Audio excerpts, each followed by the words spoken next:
sobre o laboratório de qualidade de água aqui nas dependências da 4ª CIP, Codevasf Sergipe.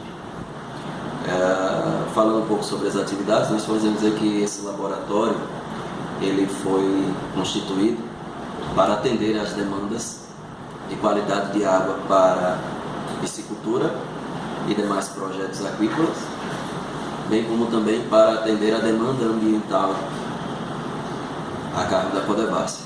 Como sabemos, a Codevasf é uma empresa que ela lida diretamente com a revitalização do Rio São Francisco.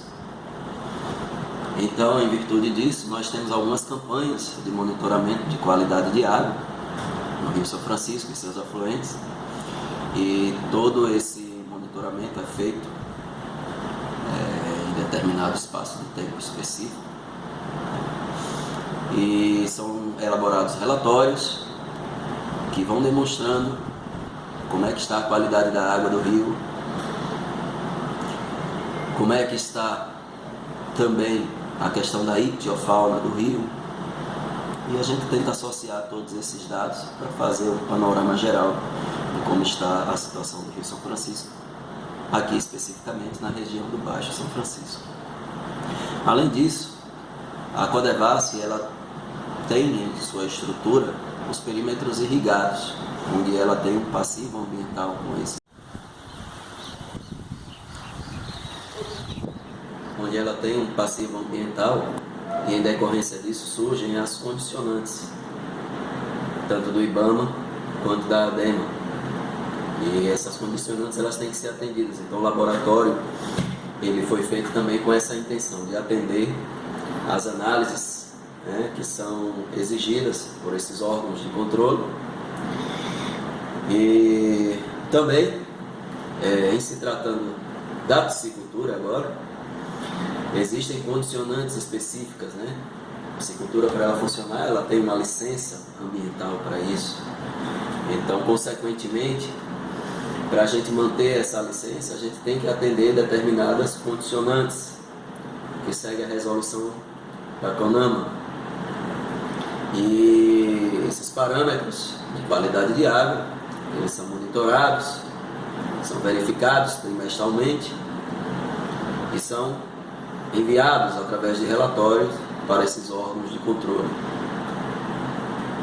No mais, o laboratório ele também tem uma função diária de acompanhamento da demanda interna, que é gerada exatamente a partir desses viveiros, onde nós cultivamos as espécies aquáticas, especificamente aqui apenas peixes e camarões, mas apenas em alguns experimentos.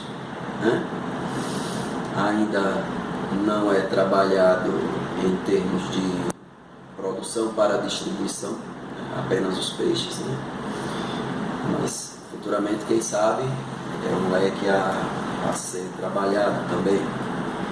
Então nós temos essas demandas para atender, Então por isso que foi construído esse laboratório, por isso que estamos ampliando a capacidade desse laboratório através de compra de equipamentos, através da contratação de pessoal, de técnicos, até mesmo estagiários para desenvolver atividades com a gente aqui, porque a tendência é que essa demanda, que já é considerável, ela aumente cada vez mais à medida que as ações da Codevasf também aumentam.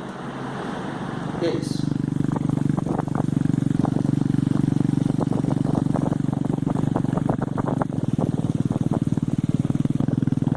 Do lado de cá, eu sou o Júlio, sou funcionário da Codevasf e estou aqui a pedido do nosso estagiário Clebson para dar uma palavrinha para vocês sobre o trabalho que a gente executa aqui nessa área ligada à produção de muda, para recuperação de áreas degradadas, recuperação de matas ciliares, áreas de preservação permanente e por aí vai. E também para ajudar os produtores a recompor a mata atlântica, a caatinga, no que for necessário. Como também a gente trabalha aqui também com produção de plantas, assim, de hortaliças, sem uso de agrotóxico. A gente também não usa na produção dessas mudas produtos químicos, agrotóxico, adubo sintético. A gente procura imitar a natureza aqui no nosso ambiente. Então, a Codevasf tem a missão de levar as políticas públicas para as comunidades que ela atua. No caso da gente, a gente atua em 28 municípios aqui do Baixo São Francisco, que vai de Canidé até Brejo Grande. E a gente tenta levar as políticas públicas para as comunidades, como assim, inclusão social, inclusão produtiva, melhoria de saneamento, projetos de irrigação, projetos de apicultura. Então essas políticas públicas do governo federal, ligadas à inclusão produtiva, ligadas à inclusão social, a gente tenta levar nas comunidades. E aqui a gente põe na prática. No caso aqui a gente está na área que é do CIB, que é o Centro Integrado de Recursos Pesqueiro e Agricultura do Betume, e dentro desse CIB está o projeto Amanhã e está aqui a área de produção de muda. E é nessa área que a gente atua. E onde foi que Clebson fez o estágio dele. Então a gente produz as nossas mudas, que leva para as comunidades, e lá é feito todo o processo de tentar recuperar a flora e a fauna da região. Aqui especificamente, a gente está trabalhando aqui com, está vendo aqui um canteiro de coentro, plantio consorciado, coentro com alface. Aqui está um canteiro com couve, consorciado com rúcula, cobertura morta. Aqui mais ao lado, abacaxi, consorciado com maracujá e mamão. Então a gente procura, e como também, lá também, se dizer para observar, cobertura morta. Então a gente procura levar alternativa para as comunidades, para ter uma rendazinha extra e com produtos de qualidade que satisfaça a necessidade da pessoa e que ela tenha um alimento saudável. Então a gente procura integrar a natureza dentro da vida da pessoa e resgatar aquele que a gente perdeu há muito tempo, que no caso o homem vivia mais integrado com a natureza, com o meio ambiente. E hoje a gente vê um afastamento do homem com o meio ambiente. Um resultado disso é o desequilíbrio que está acontecendo na bacia de São Francisco, que todo aqui está sofrendo, que é o assoreamento do rio, a baixa vazão, e consequentemente toda a comunidade sofre com isso. Muito plantio em áreas que não devia ser feito, a chuva bate, o solo está descoberto, provoca erosão, leva as partículas pequenininhas para o solo, ou para a baixada, provoca o assoreamento e consequentemente a gente está sofrendo com isso. Então a gente busca ações para minimizar isso e resolver a situação definitiva. Só que essas ações têm que ser articuladas junto com as comunidades, junto com as instituições que trabalham em parceria com a gente. Então eu trabalho nessa linha de buscar alternativa para a nossa região, e a gente vai mostrar um pouquinho daqui a pouco lá no Viveiro de Mudas, quando a gente trabalha mais efetivamente com a produção de mudas. Eu estou aqui para falar para vocês sobre o ato que mais me chamou a atenção aqui no estágio na Codevasf, que é a ação da compostagem, que é nada mais a utilização de matos, água e bastante esterco, né, de ovinos, que dá o processo de compostagem. Bom, aqui o pessoal, né, eles utilizam o capim, né, o capim muito seco, como vocês possam ver, né. Começa nesse processo, depois eles colocam o esterco e água, né, para que assim fique aquela questão da fermentação através dos micro-organismos, né, onde você vai ver agora. Viveiro de mudas. Aqui é onde é que a gente produz as mudas que são destinadas para a recuperação de matas ciliares, dos afluentes que beirando o São Francisco, de áreas da Reserva Florestal dos Produtores e por aí vai. Aqui a gente produz plantas da Mata Atlântica e do bioma da Mata Atlântica e do bioma Caatinga. Eu vou mostrar aqui a vocês algumas plantas que a gente produz aqui no nosso viveiro. E convido vocês também a visitar aqui a área e se encaixar junto com a gente nesse processo. Vou mostrar aqui algumas mudas. Aqui nós temos algumas mudas do bioma Mata Atlântica. Aqui tem as mudas de ginipapo, que é uma planta conhecida aqui na região da gente, que todo mundo conhece, eu acho. Aqui a aroeira do sertão, ela produz uma sementinha vermelhinha que é usado como condimento, é a pimenta francesa que chama. Aqui goiaba, aqui araçá, aqui paineira. Essas plantas aqui são da região da gente, aqui do Baixo São Francisco, da região mais ou menos de Propiá para Brejo Grande. Então essas plantas são destinadas para a recuperação das áreas aqui da região. Vamos ver agora as plantas para recuperação do sertão, do bioma Caatinga. Aqui é a estufa. Essa estufa aqui, ela é utilizada para fazer a compostagem. Aí vocês perguntam, por que se utiliza uma estufa para fazer a compostagem? Porque toda a compostagem tem que ser protegida da luz solar, porque senão os micro-organismos que agem no composto, eles morrem. Então eles precisam ter uma área assim protegida, ou seja, que não tenha aderência da luz solar, para que eles atinjam a meta de decompor o mato através do esterco e com muita umidade. Aqui eles fazem um processo de um ciclo de mais ou menos 90 dias, que dá a origem final, ou seja, o produto final que são usados nas mudas, né, para a produção. Ou seja, aqui eles colocam o esterco, o mato, umidade, e fica num período entre 90 dias no qual os micro-organismos ficam atuando e fermentando, né, o composto, né. Aí vocês perguntam, como é que a gente sabe que a compostagem está pronta? É óbvio, porque a temperatura fica variando, né, entre graus centígrados, né, e para a gente saber se ela está boa ou não, ela vai em uma temperatura mais ou menos de 10, 20, até 70 graus centígrados, né? E a gente coloca um ferro. Se você sentir o ferro super quente, é porque ela está no ponto. Quer dizer, não literalmente, mas o processo está em andamento até atingir um ponto de 20 graus centígrados. Então, esse processo aí, durante esse período de 3 meses, já está pronto a compostagem. Sim, lembrando que o composto ele tem que ser virado pelo menos 2 vezes por semana, né? Isso se vocês quiserem fazer em casa. Aqui é outra parte do viveiro, onde estão as plantas do bioma Caatinga. Essa aqui é o angico vermelho. Essa aqui é o mufumbo. Aqui umburana. Aqui tingui. Aqui outro lote de umburana. E mais lá atrás catingueira.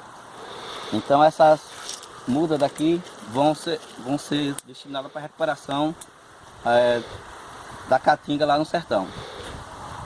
Inclusive está sendo levada nesse mês, o mês que vem, a gente tem um convênio com a Prefeitura de Canindé São Francisco. Eles estão lá com um termo de ajuste de conduta com o Ministério Público para a recuperação da mata da caatinga, no caso, que fazia a mata auxiliar do Riacho Jacaré-Curituba. Então essas mudas daqui estão sendo destinadas para lá. Vocês lembram da compostagem que eu acabei de falar? Bom, existe outro processo chamado minhocária, no qual dá uma utilização da vermicompostagem. Bom, é a mesma coisa, mas tem um porém. Há uma coisa diferente nisso tudo. A questão é que na compostagem tem a utilização dos micro-organismos vivos, o esterco, que nem eu vinha falado, água, né, bastante água, tem que ser protegido da questão da luz do sol e tudo isso. Só que para fazer a vermicompostagem tem que ter a minhoca, né? Óbvio. Então, o processo quando vem de lá, da compostagem, ele é trazido para cá, para o minhocário, e aonde os micro-organismos, por sua vez, e as minhocas fazem esse processo, né? Por quê? As minhocas, elas vai se alimentar do substrato, ou seja, dos matos decompostos, e vai deixar suas fezes. As suas fezes são ricas em nutrientes para as plantas, no qual é utilizado no viveiro de mudas, né? Aonde vocês vão ver aqui o minhocário. Aí vocês perguntam, possa ser feito em casa? Claro que pode ser feito em casa, né? Óbvio, né? Se você tiver um quintal também, né? Porque se você não tiver quintal, você não vai ter como fazer. Então, aqui ó, é a compostagem. Vamos dar uma olhada. Aqui é a compostagem. Ela foi trazida de lá da estufa, né? E aqui será colocado as minhocas. Ela vai se alimentar do composto dos matos, que passou aquele processo durante 90 dias. E daí, quando ela se alimentar, ela vai deixar suas fezes. E as fezes delas, que vai ficar aqui na frente, vai servir para composto. Ou seja, substratos para usar nas mudas. Também o minhocário, através da umidade, que também tem que ser usado muita água, né, para dar esse processo aos micro-organismos, senão não tem como sobressair essa compostagem, é que o líquido que sai daqui é desenvolvido uma substância química chamada chorume, que é usado também como um fertilizante e também combater praga nas hortaliças e demais outros tipos de plantas. E é muito interessante porque a Codevasf aqui, ela se adequa à natureza de forma eficiente e eficaz. E é uma coisa que me chamou muita atenção e no qual eu me identifico muito com esse meio de não estar agredindo a semente. Na maioria das vezes, algumas vezes nós coletamos, mas a maioria a gente com parceria com outras instituições, com a Universidade do Vale de São Francisco, lá de Petrolina, e alguns projetos alternativos que coletam essa semente, nós recebemos essa semente e produzimos aqui. Eu vou mostrar agora a vocês como é que a gente faz para produzir o substrato para essas plantas. De vermicompostagem não vem sendo utilizado agora não, vem sendo utilizado há muito tempo, só para vocês terem noção, né? Começa até da época dos egípcios, né? Os grandes faraós, eles cultivavam sua alimentação e percebeu que a minhoca em si tinha uma grande utilidade para fermentar o solo. Ou seja, ele viu que as suas fezes fertilizavam o solo e de algum modo eles utilizavam aquele substrato no qual elas deixavam para utilizar nas plantas, ou seja, agregar as plantas e ter uma boa desenvoltura nas suas culturas. Naquele tempo, as pessoas que fizessem um mal a esse germe, que botaram o nome carinhoso de minhoca, as pessoas eram assim, tipo, amputada o braço, né? Para você ver a moral que as minhocas têm. O nosso famoso filósofo Aristóteles a chamavam de intestino da terra, por conta que no solo, a questão dela estar oculando, ela deixa o solo muito poroso e também rico em nutrientes, né? Só para vocês terem ideia do quanto é muito importante esse germe, né? Que hoje em dia a gente não tem essa sensibilidade, esse conhecimento, né? E também, gente, eu vou falar até uma coisa para vocês, que esse manejo vem aglobando também a América Latina, né? Só para a gente ter ideia, Estados Unidos, né, entre os países que agloba, né, a América Latina. Então, fique ciente que é o melhor processo que se tem, é isso. Para a produção das nossas mudas, nós utilizamos como substrato que vai encher os tubetes ou os saquinhos, materiais assim, naturais. Nós usamos o humus de minhoca, aqui. Nós usamos esterco de ovelha. Nós usamos também um pouquinho de argila e também composto. Fazemos a mistura mais ou menos de 40% a 30% com o humus de minhoca, 10 a 20% com esterco, 10 a 20% com argila e 10 a 20% com o composto. Misturamos e enchemos os saquinhos, aqui já estão os saquinhos cheios, e plantamos as sementes, que o humus de minhoca tem essa propriedade de facilitar a germinação da semente. Geralmente o índice de germinação é bom. Depois da semente das mudas nascer, a gente irriga, coloca ao sol depois de mais ou menos 30 a 50 dias e ela passa por um certo tempo e depois é levada ao campo. Esse processo todo a gente tenta imitar o ciclo da natureza. Não usa agrotóxico, não usa adubo sintético. Caso dê alguma praga, alguma doença, nós controlamos com produtos naturais à base de NIM e também com o biofertilizante, tá certo? E também, caso a gente veja que a planta está com deficiência de nutrientes, o humus de minhoca, no processo de formação do humus de minhoca, ele produz um líquido que é chamado de chorume. Aí nós também reforçamos a adubação das mudas com o chorume, na proporção de 1 litro de chorume para 9 de água. E usamos a irrigação das plantas e elas têm respondido bem, né? Se recuperam. Vamos dizer assim, quando você aplica hoje, daqui a 10 dias, 15 dias, você já vê o resultado, elas respondem com facilidade.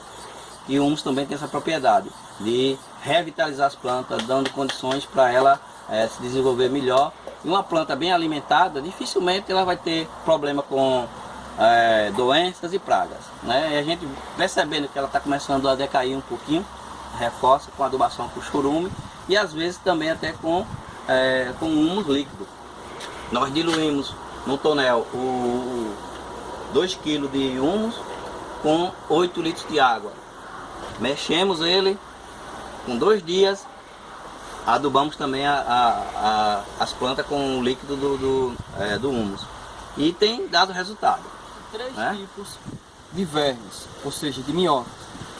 Entre eles são as epigéicas, anéicas e as endogéicas, sendo que as epigéicas são eficazes e eficientes para o processo de compostagem, ou seja, verme compostagem, né? Outra coisa, são 7.532 espécies ao todo de minhoca, sendo que a mais famosa é a vermelha da Califórnia, né? Que ela é muito agregada aqui ao nossa terra aqui, né? Nessa área aqui do Nordeste. Aqui ela é muito onde a gente produz o nosso humus de minhoca, é o nosso minhocário. O que é que a gente faz aqui? A gente faz uma compostagemzinha de pelo menos 30 a 50 dias. Depois que a compostagem passou pelo processo de fermentação, que esquentou, que começa a decair a temperatura e chegar mais ou menos à temperatura ambiente, nós colocamos o composto aqui dentro. Venham ver. Aqui está o composto. E em seguida inoculamos as minhocas no composto. Aqui estão as minhocas. Elas vão descer daqui dessa parte de cima para lá para baixo, porque aqui o humus já está, elas já comeram-se e aqui não tem pouco alimento e a umidade aqui vai diminuindo. Elas vão passando pelo saco mesmo e vão inoculando no composto. Passado mais ou menos 50 dias, nós vamos ter o humus já no ponto de utilizar para o enchimento do saquinho. Aqui está o humus já no processo final. Pode observar que ele tem a coloração mais escura e está bem diluído, bem fininho, né? Enquanto o composto ainda está mais grosseiro, né? Então aqui está ao lado a compostagem e aqui está o humo já no ponto de ser peneirado e utilizado como substrato de produção das mudas, né? Pronto. E é isso aí. Valeu, um beijo, um abraço aí.